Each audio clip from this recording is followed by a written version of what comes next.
What's up, guys? This is Matt, and damn it, the wrong way. That's Dan, and that's Opie, and this is our Game of Thrones Season 6, Episode 7 live after show. We just finished watching it. Today is Sunday, June 5th, and this was a pretty good episode, fellas. Pretty good. Opie hated, or was it both of you guys that hated last week's episode with a fiery passion? It was just a down episode. I thought it wasn't as good as the other episodes so far this season, but it was still good. Yeah, not up to the standards of the rest of what was happening. Was this better for you? Yeah. Yeah, I guess a little bit. Still, I guess because there's no like shocking moments. I guess there are a few, but nothing like crazy. Like the first 5 episodes had like somebody dying somewhere. Yeah, and these last 2 have just kind of been story driven, which is fine. I like that too. So yeah, it wasn't bad. Better than last week. Still probably weaker episode than the first 5, but still pretty good. I thought I liked it, and I'm digging on this whole season, man. I mean, like past seasons felt like there was some spots where you sort of had to slog through a little bit, but I am on board with everything that's going on. That's right. You're going this season. Exactly how the book has gone this season. Exactly. I don't know how accurate that is, but since it hasn't been written yet, I guess they're doing just what the book said. You know what? Yeah, now when the next book comes out, people are going to be saying, "Wow, they're following the show exactly," or "That didn't happen in the show. What a bunch of crap this is!" And they maybe it's just storylines that get on my nerves. That might be the only problem. And we'll get into that. There was no Bran in this one either. So yeah. It was Braun. No Brandon, but Braun. There was Braun. Yeah. So, like we do every week, we walk through the episode, talk about everything that happened. Dan's got his notes, and we'll talk about some things that happened. So, Dan, why don't you take it away for us? Okay, here we go, folks. Let's start on this magical journey with Game of Thrones. So start fading in. We actually didn't get the theme song right away. Yeah, that's cool. I thought something messed up. Yeah, I was like, "Where's the opening bit?" Right. So it jumps in. We get a close of blacksmith working. People working on a construction site. They're building this awesome building, and we see Ian McShane, who had been cast in the show for the longest time, and nobody knew who he was. I guess the character's name is Ray. I did not know anything about him or who he was going to be, but so Ray. And he's sitting there, walking around directing all these people, and we come upon this guy chopping wood, and who could it be but the Hound? Hound. He's carrying the wood first. Yeah. Oh, yeah, he's carrying the one log and drops it, and then pans up, and then you see the Hound standing there. And so it's like, oh, good, the Hound's alive, that's awesome. Does this where it cuts to the music and then it comes back? Yeah, after this whole sequence was over. Hound's cutting the log up. He tells who cut him down. So he comes over talking to him, and is Ray. I guess his name is Ray. I only got the name from the very end, from the last parts from the producers. But anyways, so Ray comes over, is talking to him, and asks him, "You're a big guy. What took you down?" He's like, "Just one, and it was a lady." And Ian McShane laughs at him. yeah, pretty much laughs at him, which I thought was sexist. I mean, because women can do anything that men can do. Right. So they kind of talk for a little bit there, and Ian's like, when I first came upon you, I was going to bury you. You were a huge mess. Your bone was sticking out here. You barely I thought you were dead, but then you coughed, and I thought you were going to die like 9 or 10 more times during the time I had you. Right. And how pretty much tells him hate kept me alive. Ian tells him, he's like, no, probably gods are not done with you yet. And he's like, oh, whatever, the gods don't have anything to do with me. If the gods had anything to do with me, they would have punished me by now. And he's like, well, you have been punished. He did almost get killed. Right. So cuts from there, goes to the opening scene. Hold on. Let's pause real quick. Real quick. Help me out. Who were that Ian McShane's bunch of people? Who were they? I have no idea. It was just he had a necklace for the 7 around his neck. Right. So he's just a journeyman. He's Maybe just trying. A preacher now, yeah. Yeah, just kind of a traveling preacher. They were building a temple or a steeple or whatever you call it. I assume, basically it's just like he's kind of a, I don't want to say he's like a Jim Jones sort of character, but he was gathering up, people who were down on their luck and trying to turn them over and get them all to work together. It's the same thing that happens, just kind of a little bit of a religious movement. But I have to say, when they started off at the beginning of the episode, ever since Bran got his powers, even when it showed the Hound, I thought he was flashing back to maybe when he was coming up or something. I don't know. I was totally thinking that was the beginning of the Tower of the Seven or something at King's Landing, and that was the first construction, and he was a character, but until they got into it, I never can tell nowadays. That's what I thought too when they revealed that it was the Hound carrying the big log by himself. I was like, oh, we're going to get a little bit of backstory on the Hound, kind of how he came up into the ranks or whatever, but no, he's alive. Yeah. After all that, I didn't even think of that the whole time.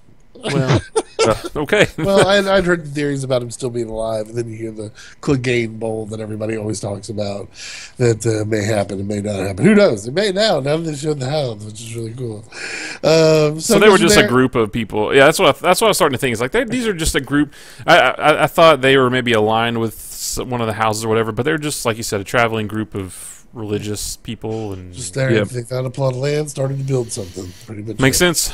Yep. So we go from there. We got Marjorie. She's reading the Book of the Mother, just playing her part, and the High Sparrow comes in and asks her, oh, you're reading this, and he goes to quote the scriptures that she's on. She quotes it to him. He's like, you're still, you're following the scripture. You're doing well, and that's why I wrote Marjorie's still under the High Sparrow spell because they get annoyed with that. It's just brainwashing crap, and I can't deal with it. But it gets funny there because either Tommen spoke to the High Sparrow like, "Can I sleep with my wife? Seriously, can you tell her to do her womanly duties, please?"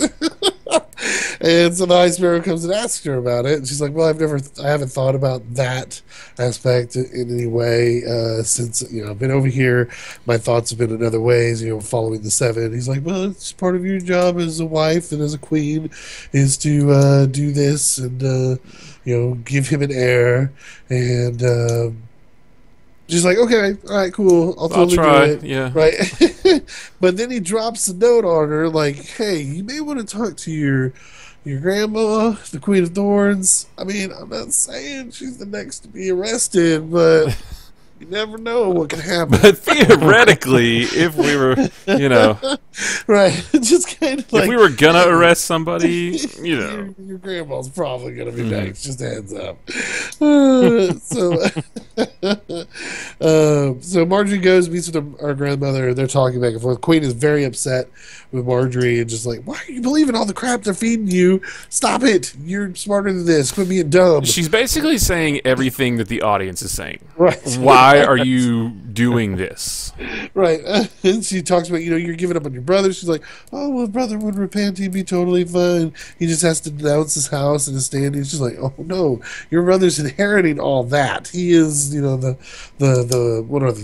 They're not the Mortels. They're the Tyrells. They're going to, I always get those two mixed up." Yeah, me too. He's taking over that house. He is to be the ruler of that house, the lord of that house, And so they're kind of talking back and forth, and Marjorie leans in. She's like, "You really need to go home." Letter. Yeah, slip something in her hand. Yep. And you should probably go home, and I love you, and take care of yourself. Wink, wink. I'm not crazy. She gives a look. She's like, "You need to go home." Right. I just love the High Sparrows. I forget that lady's name all the time, the real tall one. She's just got this look of like, "What'd you just do? What did you just do? Did you just get screwed up?" Just almost like death stare at her. And so the queen leaves the room, comes out, and there's a picture of a flower or a rose, and I don't know if that's supposed to represent she still believes in Highgarden, or she knows that this is a Queen of Thorns. Blah blah blah. I don't know.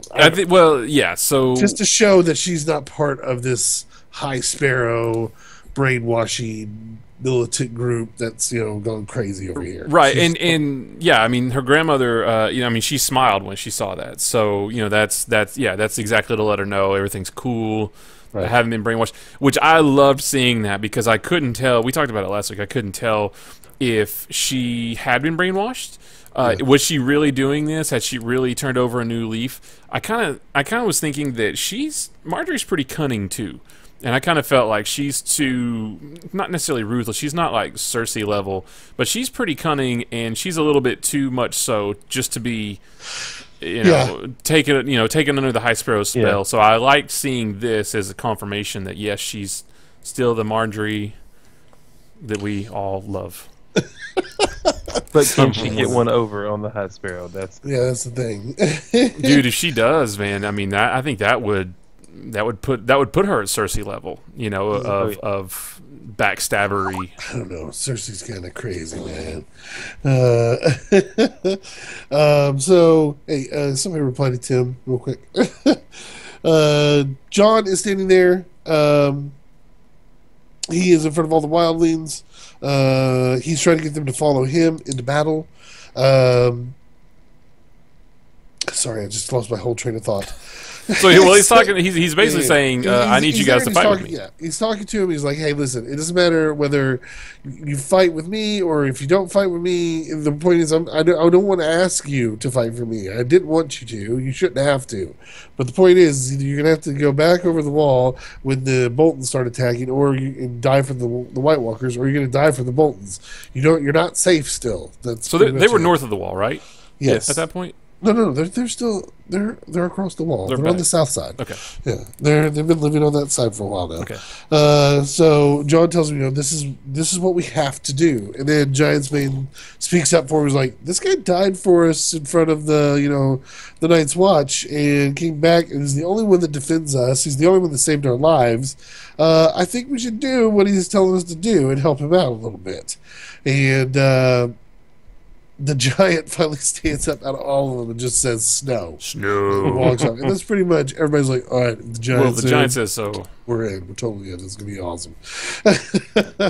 I'm pretty sure you just need the giant. Right. That's pretty much all you need, Which is good, because now Jon has about 2,000 people in his army. He needs a lot more, but he's got at least 2,000 in there. What if the giant goes and gets his giant friends?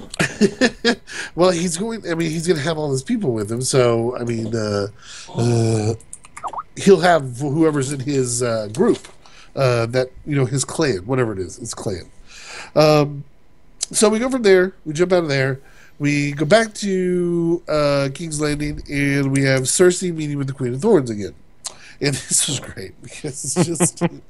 it's everything you want to say to Cersei. Right, exactly. She just straight up blames her for everything. Like, you're the one that gave him power. It's your fault. They have Marjorie because you let them have her. I don't care what you want, Cersei. You suck. This is like the best I've ever seen you because you have nobody. And then she goes down the rabbit hole. She's like, Jaime's gone. Your dad's dead. Your other brother's gone. Your family doesn't like you. Nobody wants you back at home. You got no protection here. You're pathetic and alone, and I love it. Yeah. So it was nice to see the Queen kind of go off on her. And it pretty much was the Queen saying, I'm taking my family, we're going home. We're getting out of here because of the warning that Marjorie gave her. But she doesn't say that to Cersei.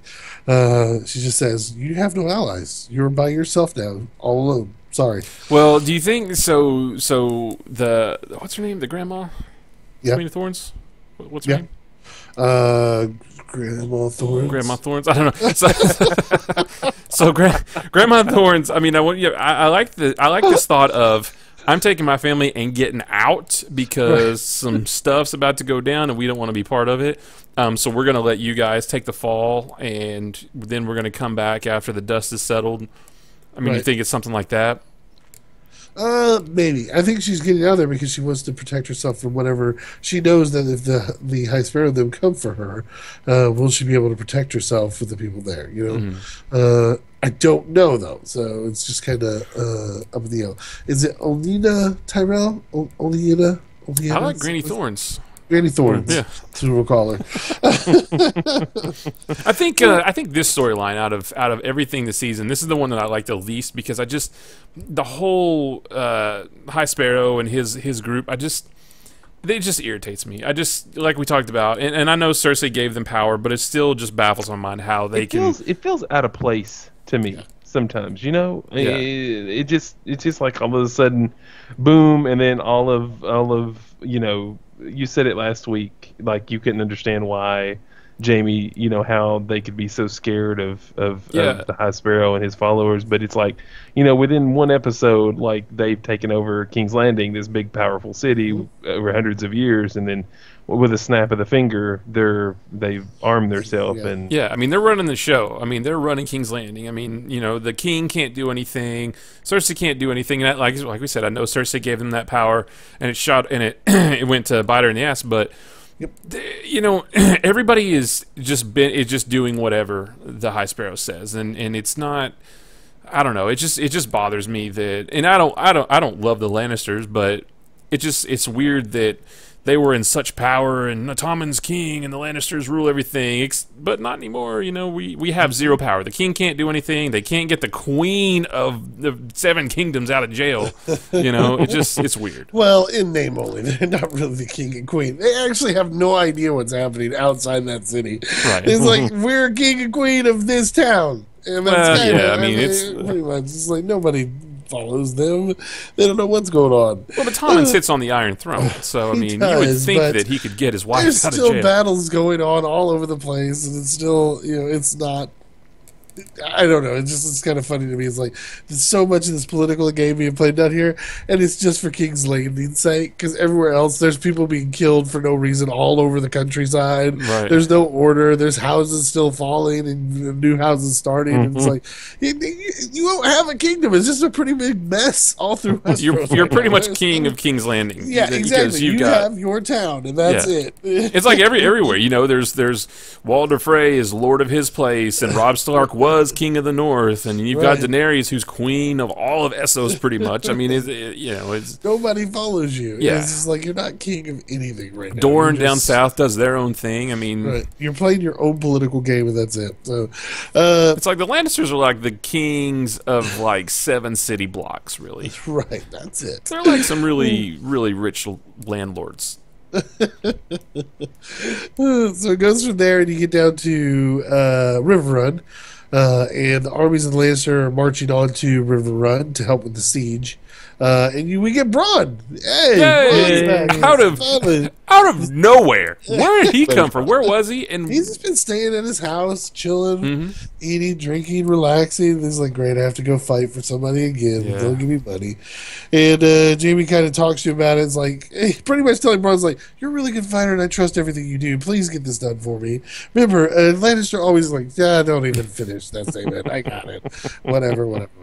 Bronn's just like, I'll do it. It's no big deal. So they march down there.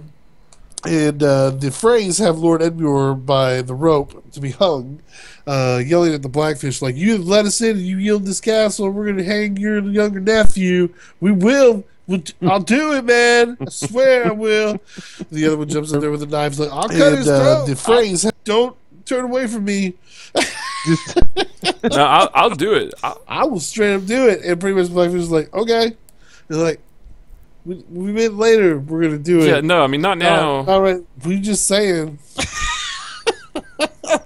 And pretty much the Freys are worthless on the battlefield. And I just love Jamie's statement when he gets there. He's like, your army's so good you didn't see 8,000 troops marching behind you. He's like, I'm taking over this battlefield. This is what we're doing. Bronn barks some orders to him. Like, what do you guys think you do? He's like, we're taking over. I just told you that. They're like, oh, okay, cool. So it goes from there. After all that's done, it jumps back. We go to Jon and Sansa. To probably, I think, one of the best scenes of the whole thing. You got Sansa, Jon, and Davos standing in front of Lady Mormont.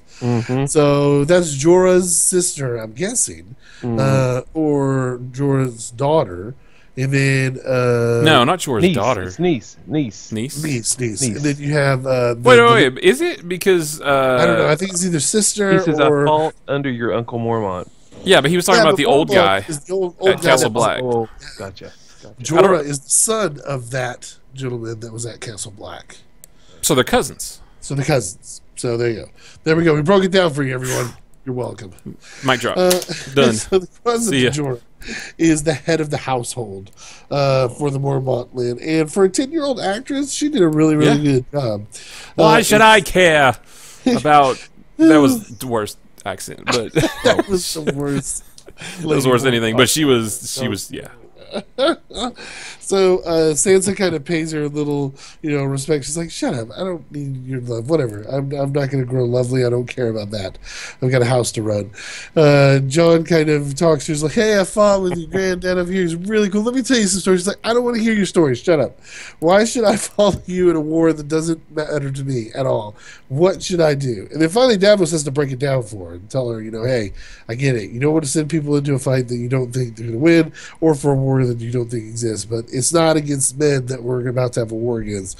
It's against the North, which is full of these dead rising again, and we need everybody we can fight with." And Rick Grimes is nowhere to be found. And we don't have a Rick Grimes anywhere, or Norman Reedus. I really liked hearing Davos say that, though, that the real war is between the living and the dead are coming, because that's really what it's all about. That's what the real war has been since season 1, and it's like Davos is fine. He gets it, and he's saying he needs to just travel. And we'll get to that, but they need to just travel around and just tell everybody that, look, whatever you're fighting about, it means nothing, because we're all going to be dead if we don't get together.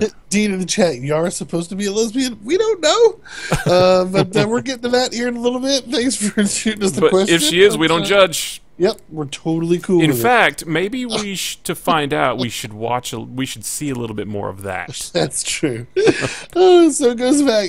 Well, first of all, Lady Mormont, after hearing Davos speak, she's like, "I will give you my fighting men. We'll stay with the Starks." They're like, "How many can you give us?" 62. It's like 62. But they fight with the strength of 100 men. Oh, 10. Each one is worth 100. She said 10. No. I thought it was 100.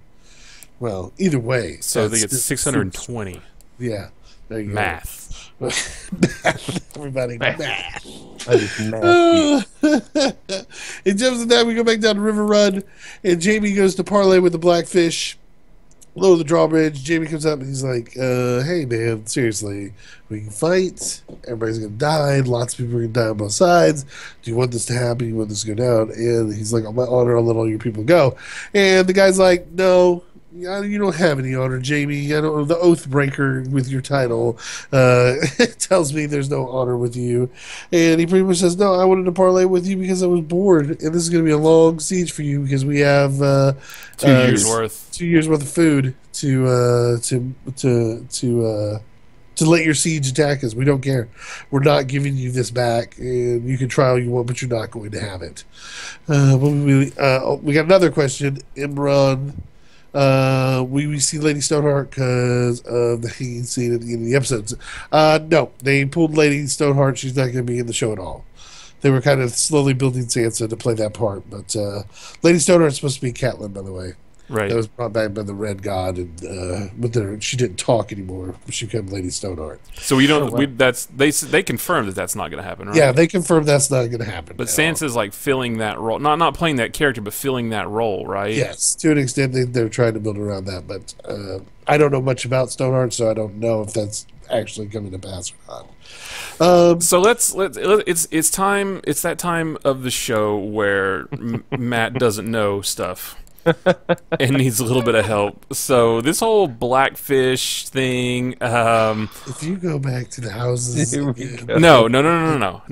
So he said that the castle that Blackfish was staying in belonged to the Freys, and that their Blackfish is basically trespassing.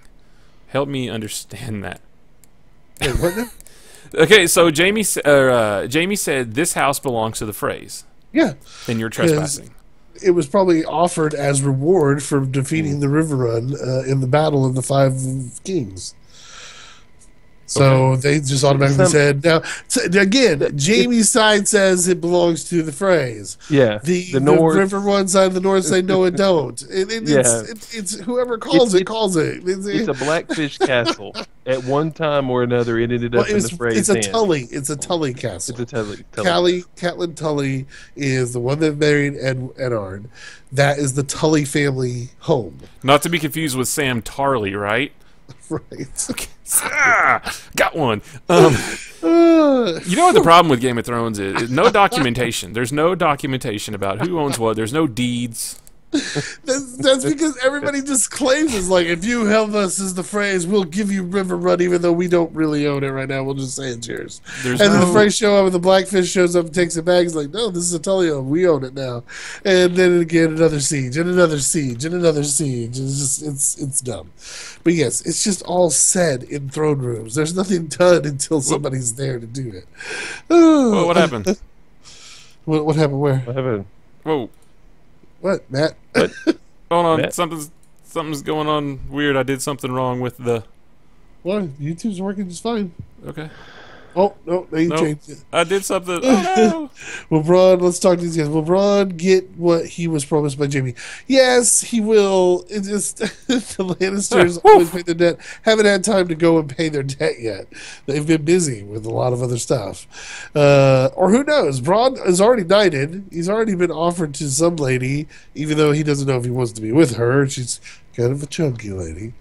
And so we don't know if that's exactly what he wants or he wants something better. But everything keeps getting promised to him. Again, it's all people just talking. right. Nobody has any can do anything unless it just actually happens.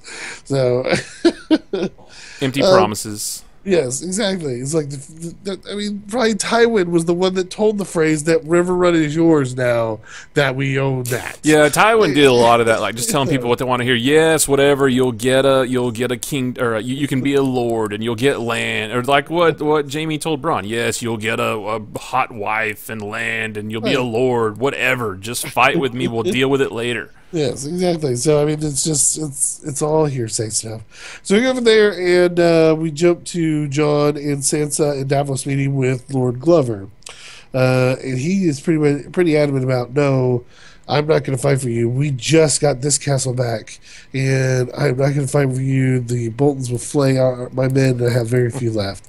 And then Sansa, trying to pull rank, kind of jumps in. Well, you are indebted to the Starks and blah blah blah, and then Glover just gets right in the face like, where were the Starks when my wife and everyone else was thrown into prison and everybody I know was slaughtered at my home?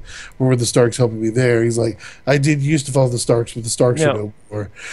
House Stark is dead, is what he tells her. Quick rundown on the Ironborn. Was that the Ironborn? That's Greyjoy's people, right? Yes. Yeah. Okay. So this whole time I was thinking, Jon Snow and Sansa and Davos, they're like on the campaign tour. They're trying to. Yeah, I mean I just love the idea. They're just traveling around the North, trying to get houses, trying to get supporters. Yep. You know, come vote. It's like Trump. Come vote for me, and nobody wants to, but he's gonna do it anyway. But I really love who Sansa is turning into. You know, she's really strong. She's, you know, the whole thing, we saw her coming into that when she was running around with Littlefinger, but she's not a scared little girl. She is, like we talked about with them. Yeah, she's playing that role. She's barking a little too more. But she's not backing down, though. I like the fact that she's not backing down. Yeah, but she also has to show a little respect to the houses and not just come in and bark orders at them. Then that's probably her being immature. But you can't just go into a house that just got their people back into it and say, you are indebted to the Starks. You know what you have to do. You're pledged to them. Anybody's going to look at her like, don't come into my house. That's not how Eddard did business, and you're doing it all wrong. That's true. So if she wants respect as a leader, and if she wants respect as a Stark, she has to treat her people like Eddard did, with respect, and treats them like equals. That's how Eddard ran his place. You know, he took all. If he had to do a beheading, he did the beheading. It was under lawful right to do that, and things like that. He was a true, honest person, and he ends up getting killed at the beginning. Really, what's happening is Sansa and Jon are playing good cop, bad cop. And then Davos is playing a wise cop, you know. The other thing is that John tells us, like, oh, yeah, we have 2,000 wildlings in our army. It's like, oh, so all the people for 10,000 years we've been trying to protect ourselves against, oh, they're all just going to fight with us now? Yeah, right. We're not going to go with your army. Yeah, the whole wildling thing still hasn't went over well with most of the North. No, because nobody has ever seen a White Walker, and nobody's ever dealt with the wildlings except for killing them. Yeah. So they don't have any respect for John and his army right now. Do you think maybe he shouldn't tell them that they're wildlings? Maybe he should just say, well, we have... They would know by the time they marched with them, they'd figure it out. So, but maybe, you know, if he didn't tell them and they said, okay, well, sure, we'll fight with you, and then when they all get together, they realize they're wildlings. But, hey, but if you're here, since you're already here, you may as well go ahead and fight alongside them anyway. So trick him. You're the worst leader ever, man. No, wildlings would never bring wildlings. They caught a ride. Yeah, they just showed up. I didn't invite them. They're not with me, but they just showed up. Here, I'm going to ask if they want to fight. Whatever. You know, more wildlings dead on the field. Am I right, guys? So it jumps from there. We get to the Greyjoys, and they have escaped to Pleasure Island. Best scene of the show. Pretty much, lots of boobies. And Yara, we find out a little magic about here. She's into ladies, and that is totally cool with us. We don't judge. Brad, is Jaime going to kill Cersei? No. Jaime won't kill Jaime will not kill Cersei. There we go. So Theon and Yara start talking a little bit, and Theon's just all nervous. Like, do you think you're after us? Is he going to find us here? We need to keep going. We need to get going. And she finally is like, Theon, chill. You're not my brother who's supposed to be super tough. Drink the ale. And she's like, you need to become who you are, not this whimpering little dog in front of me like you are right now. Your stream is becoming real glitch, and audio keeps fading in and out also. Matt, is there anything? I'll work on that. Okay. Sorry, Dean. It might be our side, it might be your side. We're going to check into it. She pretty much gives him tough love, which is, here, if you're going to stay this way where you're a whimpering dog and you're never going to have any balls, metaphorically, anymore, you need to take a knife and end it, because you're not who you used to be. And she's like, but if there's any chance that Theon can become Theon again, that's the person I need. And then you get the look. Yeah, he drinks a little bit more ale, and then he kind of gives her the look, and she's happy with that as confirmation that he's going to try to fight through this and be the person he's supposed to be. So it goes from there, and we jump to Jon and Sansa and Davos. They're coming back into camp. Davos is explaining why they picked the place for the camp. You know, it's strategically really well placed. They're safe here, and the North knows the winter, and the wildlings do too, so it's not going to bother them as much as it bothered Stannis. Davos kind of breaks off and to go stop a fight. Jon and Sansa are walking together, and Sansa's bugging Jon. We got to get all these people together. Jon's like, listen. If they don't want to follow us, they can't follow us. We have to fight with what we've got, and that's all we can do. You know, if we can't get the others, we can't get the others. We've got to do this. And he goes back to help Davos as well. And then it cuts to a scene and shows Sansa writing a letter to give to a raven, and shows her seal on the letter as well. So we don't know who it's to, and I think that'll show up in next episode. But we will see. I want to know who she wrote it to. Whether she sent it to Littlefinger after she ran Littlefinger off because she knows Littlefinger's got a pretty big army. If she sent it to another house to try to persuade them to come over that we don't know about. It'll be interesting to see who the letter she wrote goes to. It'll be really cool. We go from there, and it goes back to Ray, or Ian McShane, playing Ray, and he's talking to his little group. They're sitting around the fire, and he's kind of having like a little sermon with them, and he's talking about fighting and how he was in fighting and in wars and things like that. And how he was pretty much just, if they needed an arsonist, he was the arsonist. If he was the killer, if they needed a killer, he was the killer.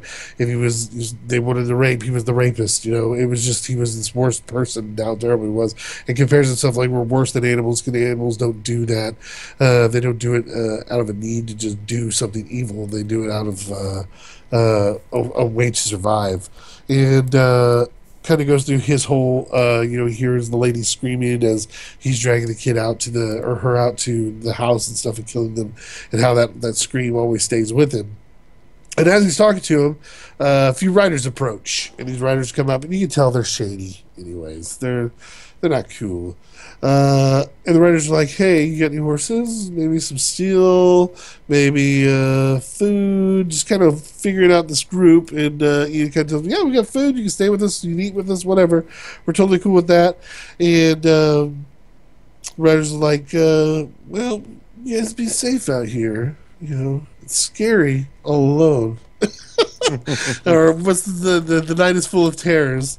Kind of hits you like, we're going to come back and we're going to kill all of you and take all what your that stuff. reminded me of is kind of like the mafia would do. Like if you had a neighborhood with a mafia controlled it and you had a business or you wanted to be in that neighborhood, in order for things to not get broken or for things to be protected, you had to give the mafia a little piece of what you earned. So those guys are like, okay, well, things may happen. You might want a little, protecting the people sure does make us hungry, and stuff like that. So pay us a little, make sure nothing happens to your place. Accidents do happen.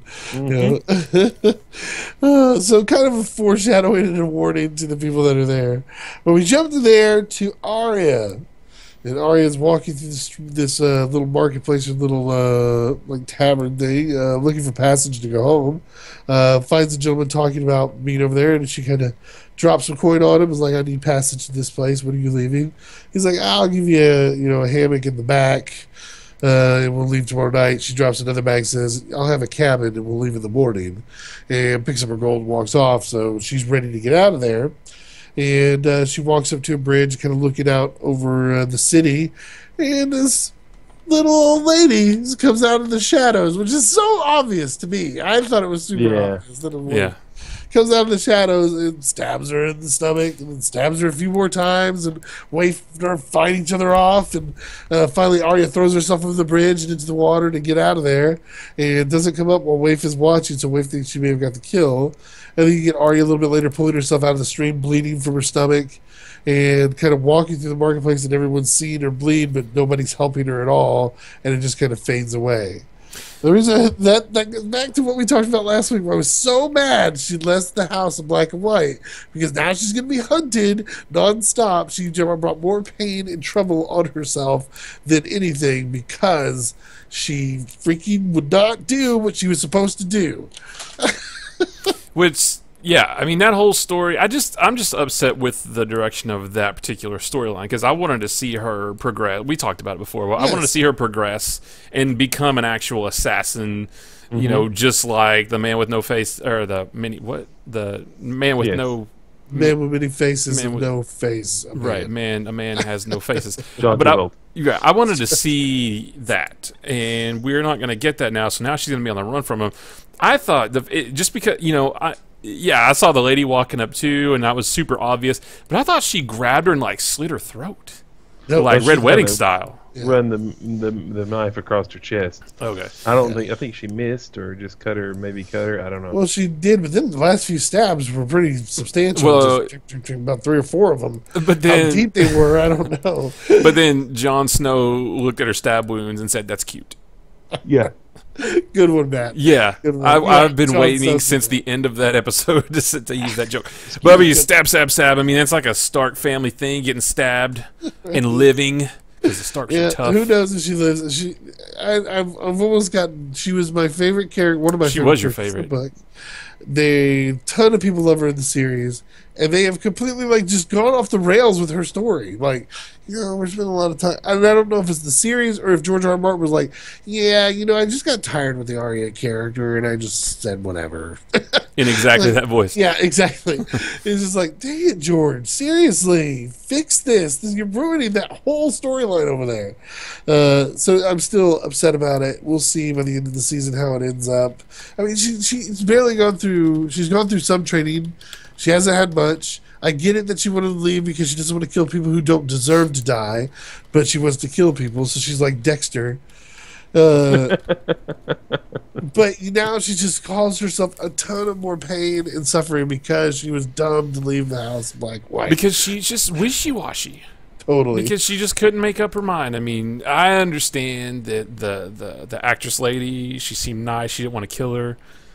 I mean, I get that, and that would have been tough. But it's just like you can't pick and choose who you. I mean, I know you want to be able to pick and choose who you kill, but Well, I think she entered the House of Black and White just to try to forget or leave whatever world or whoever she was behind, and then she just couldn't do it. She had to get back on that path. She used it as a way out, pretty much. Yeah. Maybe she wants a way to kill people. I mean, she was training with the other guy, the dancing swordsman, when her dad got killed because she's always been interested in fighting. So I don't know. Maybe that's it. That's what everybody says. Like, she can't really give up her past, and she doesn't want to kill bad people. Like, I get that, but she just totally screwed herself with the whole thing, and now it's screwed that whole storyline up. Unless she goes back and kills everybody at the House of Black and White and burns the place to the ground. I don't know. Which I don't think that'll happen. But I mean, do you think she's learned enough to be able to go kill some of the people she we wants haven't had a Rocky montage yet of her training, so I don't know. That's true. So we've basically are given every time we saw her, she's getting her butt kicked. Yeah. When she's blind, when she's not blind, we've just whooping her tail everywhere. So I don't know if she's trained or done anything to learn anything. Who knows? She had the montage is like her punching a bag and like mixing up poisons and whatever, and looking at schematics. Schematics are cool. So we go to the final scene of the show, and the Hound is still out working. He's chopping some branches down, and he hears a scream come from the group, and he comes running back, and wow, everybody is dead. That was a quick raid, or yeah, it was. It was a quiet raid until the very end of it. You know, until the very end, they had one person scream finally because there was bodies everywhere. Yeah, they killed like 40 people. I don't understand how you heard one scream, but yeah, killed everybody. And he walks into the building they're making. There's Ian McShane's character Ray hanging from it. He's hung. He's dead, and right there at the end, you see the Hound walk out, grab the axe, and start heading like. Every time I try to get out, they pull me back in. And I gotta be evil again now. And that is the end of the episode. So there was a lot of ballyhoo about Ian McShane being cast in Game of Thrones. There was, man. There was a ton of people that were super excited. Like, well, there was some people I know lately who've been like, there's a character coming back that I'm really excited about. And then they were like, Ian McShane's supposed to be in this. And they were all excited about that. I was like, really? Because Ian McShane's part wasn't very long in this. Yeah, he was in the show for a total of about 7 minutes. So, you know, it was before the season even started. Ian McShane's been cast in Game of Thrones for about 7 minutes. And then he's going to die in the same episode that we first see him in. But, I mean... I think he was brought in just so they had, like, a big character to bring the Hound back. Because, you know, it's like, oh, my gosh, this is the episode the Hound is back. Yeah. You know, he is alive. And everybody's theories about the Clegane Bowl and about, you know, this, the theory about him living and working for the church and being a gravedigger and all this stuff. Oh, it's all come to fruition. It is. It's true. Oh, no. Yeah, they needed a big actor to, like, shepherd the Hound back into the show. Yep. Stuff's gonna go down now. All in all, a good episode. Like I said, the Arya stuff still ticks me off. It's just irritating to me. The Arya stuff's irritating, and the High Sparrow stuff is annoying. But other than that, they really have to improve the Arya stuff to bring me back around. If she kills Waif and finds some way to disconnect that whole backstory there from the House of Black and White, maybe I'll feel better about it. But I'm just like, how do you do that without burning the place to the ground and killing the man and the girl that live in a house over by the sea? And blah, blah. I think that she will kill Waif, but not anybody else. I think something's going to happen where the man is going to maybe break tradition and like you'll just let her go. I mean, she won't be accepted back into the house, but he's gonna let her go so that she won't have to be like, say, you're safe. You know, we're not gonna come after you, but don't come back. Right. That's what I kind of think is gonna happen. But I think the waif's gonna die. I think so too, but all we've seen is the Waif just kick Arya's butt for multiple seasons now. It's like Arya has to. We'll see. We'll see. Maybe Arya will take some of the tricks of the trade she's learned, and who knows? Who knows if she's even going to live? I don't even know. Yeah. She's bleeding out, and she's got a gut wound. She's not going to die. She's bleeding out. She's not going to die.